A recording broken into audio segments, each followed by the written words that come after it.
Imagine looking into a mirror, right?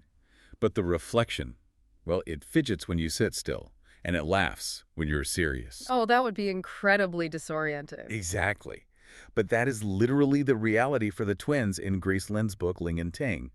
Not exactly the same. Welcome to today's deep dive, by the way. Glad to be here. So, on the surface, sure, it's a children's book. But our mission today is to unpack this really fascinating psychological question. Like, when the whole world looks at two people and just labels them as identical, how do they actually carve out completely distinct inner worlds? It functions almost like a survival mechanism, really. Yeah. The book just captures perfectly how siblings, and especially identical twins, they often subconsciously adopt these polarized roles. Just to assert their individuality. Right, exactly. When adults are constantly telling them, oh, you are exactly the same because you both have matching smiles and black hair, the kids naturally just find ways to prove that assumption wrong. Okay, let's unpack this, because Lin illustrates this instantly through physical control, right? Take the scene at the barber. Ling sits perfectly still in the chair. Which gets her a perfectly smooth haircut. Yeah. But Ting, on the other hand, she literally cannot stop moving. Her legs, her fingers, she's just squirming, and she ends up with her bangs chopped way too short, falling right onto her nose. Right.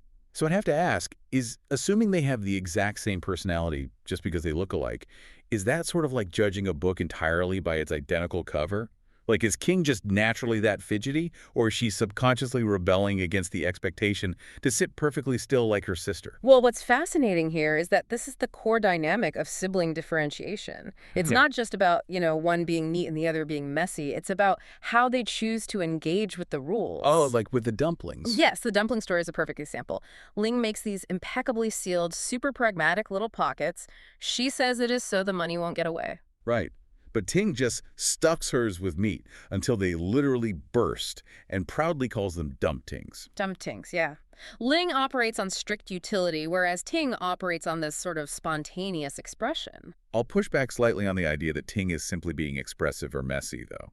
Because if you look at how they solve problems, Ting's brain actually seems to work more like, well, like a web browser with 50 tabs open at once. That is a great way to put it. Right. Because when Ling is struggling to use chopsticks, Ting doesn't just act out. She pitches these incredibly abstract solutions. Very abstract. She suggests what? Gluing the food to the chopstick? Gluing it, yeah. Or tying it on with string. Even just being fed. Which really highlights Ling's grounded realism even more. Ling processes those abstract ideas and just logically shoots them down. Glue tastes bad. Tying it is messy. So she simply chooses a fork. Exactly. Ting has incredibly high cognitive flexibility, but her working memory is just scattered across all those open mental tabs. Here's where it gets really interesting, though. That scattered memory perfectly explains the magic trick debacle. Oh, yes. Ling sets up this simple card trick, and Ting completely forgets which card she picked. She totally ruins the illusion. She just loses track of the tab. Right. But then much later, Ting runs to the library to get fairy tales. And she's supposed to grab a book about dogs for Ling, right? But she gets totally distracted, sprints all the way home, and proudly yells that she remembered the magic card.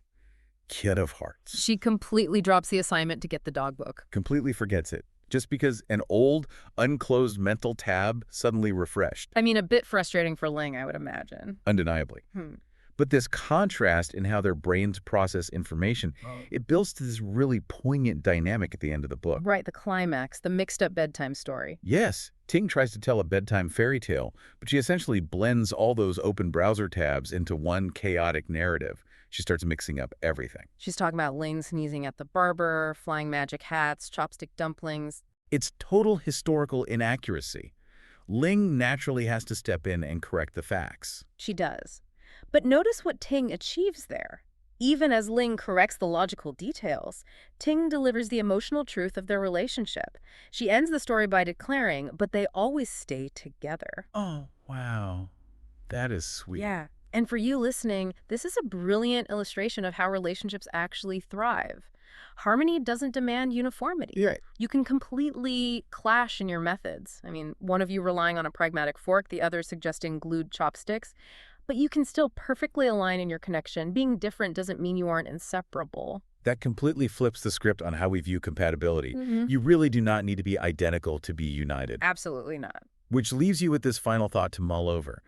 Ling clearly has the facts straight, right? But since Ting is the one who ultimately weaves all those separate chaotic daily events into one shared, imaginative fairy tale, does that make the messy, forgetful twin the true historian of their childhood?